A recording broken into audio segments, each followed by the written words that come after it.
പരിപാടി കേരളത്തിൽ എല്ലാ വർഷവും 2 വർഷം കൂടിയിരിക്കുമ്പോൾ നടക്കാറുണ്ട്. ഫൊക്കാന എന്ന് പറയുമ്പോൾ ഫെഡറേഷൻ ഓഫ് കേരള നോർത്ത് അമേരിക്കയിലുള്ളതാണ്.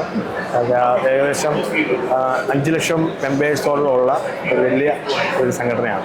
പക്ഷേ ഇത് പ്രവർത്തനം എന്ന് പറഞ്ഞു കഴിഞ്ഞാൽ സാമൂഹികമായിട്ട് മറ്റുള്ളവരെ മലയാളികൾ 7 കടലക്കപ്പുറമാണല്ലോ അമേരിക്ക എന്ന് പറയുന്നത്. അത് നമ്മുടെ നാട്ടിൽ മലയാളികളെ സഹായിക്കാനായിട്ട് അവരെല്ലാ പ്രോഗ്രാമുകളും നാട്ടിൽ വേണ്ടി ചെയ്യുകയാണ്.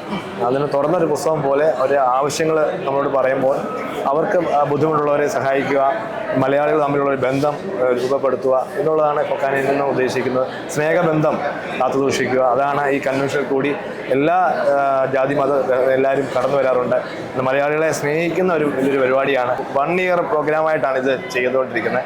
1 വർഷത്തെ മുമ്പുള്ള കഴിഞ്ഞ മുമ്പത്തെ വർഷമാണിത് ഡിസൈഡ് ചെയ്യുന്നത് ഓരോ സ്ഥലത്തോട്ടും. എന്നാൽ അവിടെ തന്നെ ഇത് പ്ലാൻ ചെയ്യുകയും അതിൻ്റെ കോർഡിനേറ്റ് ചെയ്യും, അതിന് സബ് കമ്മിറ്റി ഉണ്ടാക്കുകയും അങ്ങനൊരു 1.5 വർഷത്തെ ഒരു പ്രോജക്റ്റാണ് ഈ പ്രോഗ്രാമാണ്. ഇങ്ങനെയുള്ള പരിപാടികൾ ക്രമീകരിക്കുകയും ഇവിടെയുള്ള ഗസ്റ്റുകളെ കോർഡിനേറ്റ് ചെയ്യും.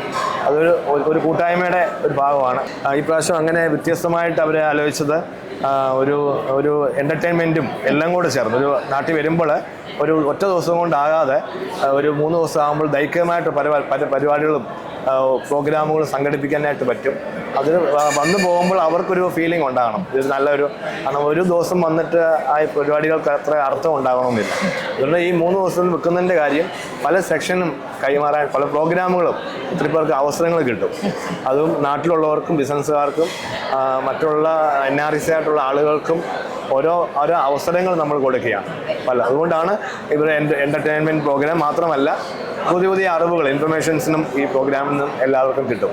സർ, എത്ര വർഷമായി ഇപ്പോൾ ഫൊക്കാനയിൽ ഇങ്ങനെ കോർഡിനേഷനൊക്കെ ഏകദേശം 12 വർഷത്തോളമായി. ഞാനിപ്പം മെയിലാണ് അമേരിക്കയിൽ പോയിട്ടുണ്ടായിരുന്നു. എല്ലാ വർഷവും പോകാറുണ്ട്. പക്ഷേങ്കിൽ ഫൊക്കാനയായി മാത്രമല്ല മറ്റുള്ള സംഘടനയുമായിട്ട് ഞാൻ അസോസിയേറ്റ് ചെയ്യാറുണ്ട്. പക്ഷേ നല്ല കാര്യങ്ങൾ ചെയ്യുന്ന സംഘടനയുമായിട്ട് ഞാൻ പ്രവർത്തിക്കാറുണ്ട്.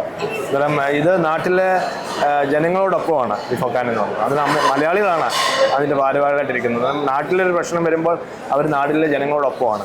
അതിന് വിഷമങ്ങൾ വരുന്നവരെയും ഇപ്പം കൊറോണ വന്ന സമയത്തും നമ്മുടെ പ്രളയം വന്ന സമയത്തും ഒത്തിരി സഹായങ്ങൾ നാട്ടിൽ ചെയ്യാറുണ്ട്.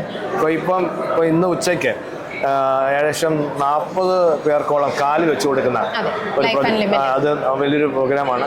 അത് ഒരു 2 കോടി രൂപ വരുന്ന ഒരു പ്രോഗ്രാമാണ്. അത് 2 മണിക്കാണ് അതിൻ്റെ ഇനാഗുറേഷൻ ഇവിടെ നടക്കുന്നത്. അന്നേരം കാലില്ലാത്തവർക്കും ബുദ്ധിമുട്ടുള്ളവർക്കും ഇങ്ങനെയുള്ള സംഘടന ത്രൂ നാട്ടിലെ ആളുകൾക്ക് പ്രയോജനം ഉണ്ടാകുന്നുണ്ട്.